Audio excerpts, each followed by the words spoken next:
မျောမြင်ကြီးတဲ့လူဉာဏ်ရှိတဲ့လူဆိုတာပတ်ဝန်းကျင်ကထွက်လာတဲ့ချီးမွမ်းခြင်းကဲ့ရဲ့ခြင်းစကားသံတွေကိုမတုံလှုပ်သင့်ဘူးတဲ့ဥပမာဘာနဲ့တူလဲဆိုတခဲနဲ့ကြောက်သားနဲ့ပြီးတဲ့ကြောက်တောင်ကြီးဟာအရက်လေးမျက်နှာကတိုက်ခတ်လာတဲ့လေတို့ကြောင့်မတုံလှုပ်သလိုမျိုးပဲတဲ့ဉာဏ်ရှိတဲ့လူဆိုတာအဲ့တော့ပတ်ဝန်းကျင်ကလေသူများရဲ့နှုတ်ရှားကနေပြီးတော့အတန်တီးဟူသောလေတွေကတော့ကိုယ့်စီကိုတိုက်ခတ်လာမှာပဲလေကိုကအဲ့ဒါတုံလှုပ်နေမယ်ဆိုလို့ရှိရင်ကိုယ့်ရဲ့ဘဝဟာဘာမှခိုင်မာမှုမရှိတော့အဲ့တော့သူများပြောတိုင်းခံစားမနေနဲ့ခံစားနေရင်ကိုယ်မှာဒေါသဖြစ်တဲ့အချိန်ကုန်တယ်ဘာအကျိုးမှမရှိမခံစားဖို့ရာကလည်းကိုကနှလုံးသွင်းမှန်ဖို့လိုသေးတယ်ဘယ်လိုနှလုံးသွင်းရမှာလဲဆိုအဲ့ဒီစကားသံတက်ကြောင့်တော့ငါဘာမှပြောင်းလဲမသွားဘူးဆိုတဲ့အချက်သူကောင်းတယ်ပြောလို့လည်းတကယ်ကောင်းမှာမဟုတ်သူဆိုးတယ်ပြောလို့လည်းကိုတကယ်ဆိုးသွားတာမဟုတ်ဘူးကိုကတော့ငကိုအတိုင်းပဲသူထင်တာသူ့အထင်ပဲလေသူပြောတာသူ့အပြောပဲလေဟုတ်လားတချို့ဓာကိုသဘောမပေါက်တော့ကဲ့ရဲ့တန်ကိုမခံနိုင်လို့ရှက်လွန်းလို့ဘဝကိုအဆုံးစီရင်သွားတဲ့လူတွေတောင်ရှိတယ်ဟုတ်လားချီးမွမ်းတဲ့တွေကိုမခံနိုင်လို့အောက်ခြေတွေလော့ပြီးတော့တဲဟုတ်တဲ့ငါပဲဆိုပြီးတော့မတူမတန်လို့ပတ်ဝန်းကျင်ကိုဆက်သန်သည့်အထိမိုက်မဲတဲ့လူတွေရှိတယ်ချီးမွမ်းခြင်းကဲ့ရဲ့ခြင်းလေပြင်းကြားမှာမရှုမလားကြဆုံးသွားတာဟုတ်လားဒါကြောင့်ဘေးကဘာပြောဒါလေးနဲ့ပတ်သက်ပြီးတော့အတူယူစရာအားကျစရာလေးဦးဇင်းတို့ပြောပြခြင်းမြတ်စွာဘုရားလက်ထက်ကယဟန်တော်လေးတစ်ပါးတောရဆောက်တည်ပြီးတော့တောအုပ်ရဲ့တနေရာမှာသင်္ကန်းကျောင်းလေးဆောက်ပြီးတော့ရွာနဲ့မနီးမဝေးသတင်းသုံးပြီးတော့နေတာဥကြတာကဘာလဲဆိုတော့အဲ့ဒီရွာကအိမ်တအိမ်ကဒကာဒကမတွေနဲ့အဲ့ဒီယဟန်တော်လေးကအင်တန်ရင်းနှီးတယ်အင်တန်ခင်တယ်ကင်းတော့တခါဆိုအဲ့ဒီအိမ်ကိုသွားပြီးတော့လဲတယ်တရားစကားပြောတယ်အိမ်ကလူတွေကလည်းသူ့ကိုသားလို့ညီလို့အကိုလို့ချစ်တယ်ခင်တယ်ကြည်ညိုတယ်ပေါ့ဟုတ်လားအဲ့ဒီလိုနဲ့တခါတလေဆိုသူကညစ်နဲ့မှပြန်တယ်အဲ့ဒီအိမ်မှာပဲနေတာအဲ့ဒီလိုနဲ့ဆက်ဆံမှုကသိရင်းနှီးလွန်းတော့အဲ့ဒီသင်္ကန်းကျောင်းလေးနားမှာရှိတဲ့တစ်ပင်ကိုစောင့်တဲ့တစ်ပင်ဆောင်နှက်ကဆိုးရင်တယ်ဒီယဟန်လေးရဲ့ပုံမှာသူကမေတ္တာရှိတယ်ဗျဒီယဟန်လေးအဲ့ဒီအိမ်ကိုအင်မတန်ရင်းနှီးတာပဲရင်းနှီးလုံးအားကြီးပြီးတော့ပျက်စီးသွားရင်တော့ဒုက္ခ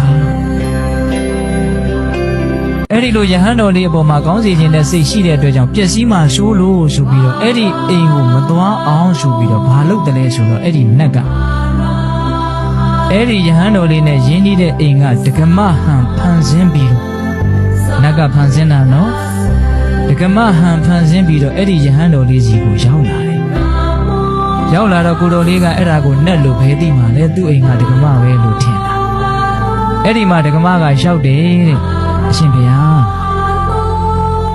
လမ်းစုံလမ်းကွာလမ်းလေးကွာလူတွေဆုံတိုင်းယထာစိတ်တွေမှာဥယျာဉ်တွေအပန်းဖြေတဲ့နေရာတွေမှာလူတွေစုပြီးတော့အရှင်ဘုရားနဲ့တပည့်တော်ကိုဘာလို့ညာလို့ပြောနေကြလဲဣတိယေဘဇုကပြောတာနတ်ကပြောတာဘဇုပုံစံဖန်ဆင်းပြီးတော့ပြောနေတာလေဒကမပုံစံဖန်ဆင်းပြောနေတာ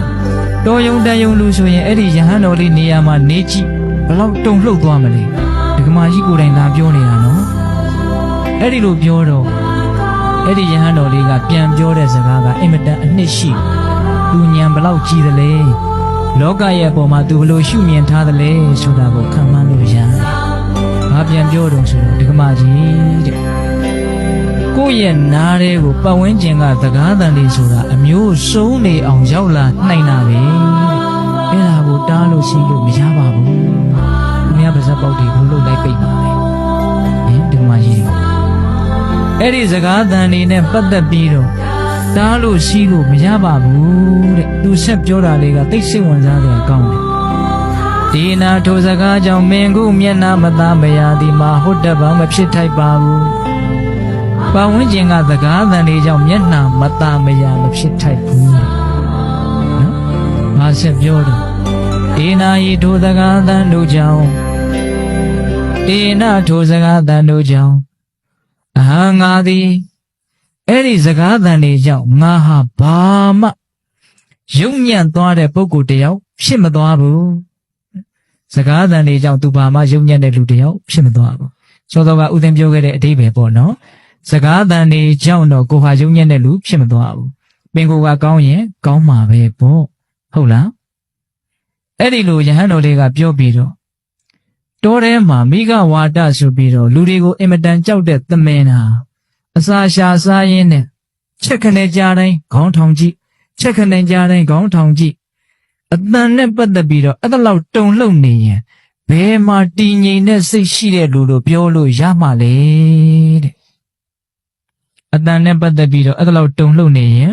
တည်ငြိမ်တယ်လို့ပြောလို့မရဘူးမတည်ငြိမ်ဘူးဆိုလို့ရှိရင်လေးနဲ့တဲ့အသိဉာဏ်မဖြစ်နိုင်ပတ်ဝန်းကျင်ကစကားသံတွေကိုအမြဲတမ်းခံစားနေမယ်ဆိုရင်အသိဉာဏ်တူရဖို့အတွက်အနှောင့်အယှက်ဖြစ်တယ်ဗျဟုတ်လားတခါကြီးဒီမိုင်များဒါကြောင့်ရင့်ကျက်တဲ့လူတစ်ယောက်ဖြစ်တယ်ဆိုတာကိုပြသဖို့အတွက်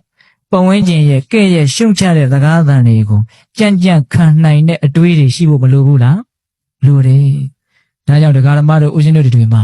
လူကြားထဲမှာနေရတာချစ်သူရှိသလိုမုန်းသူလည်းရှိမယ်ချီးမွမ်းတာရှိသလိုကဲ့ရတာလည်းရှိမယ်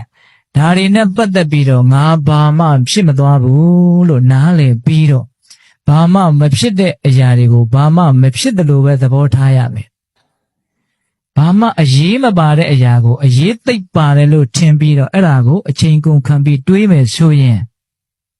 ကိုယ့်ရဲ့ဘဝဟာယုံညံ့မှုတွေနဲ့နှိမ့်မွန်းသွားနိုင်တယ်နော်ဟုတ်လားအေးဒါကြောင့်နံပါတ်1မုန်းလို့ပြောတဲ့စကားတွေကိုမျက်နှိုးတဲ့ပစ္စည်းတစ်ခုကိုထုတ်ပြီးတော့ကြည့်တယ်လို့မျိုးတချို့ပြန်ကြည့်နေတာဗျဘယ်တော့မှငါ့ကိုဘယ်သူကဘလို့ပြောတာမမေ့နိုင်ဘူးလေ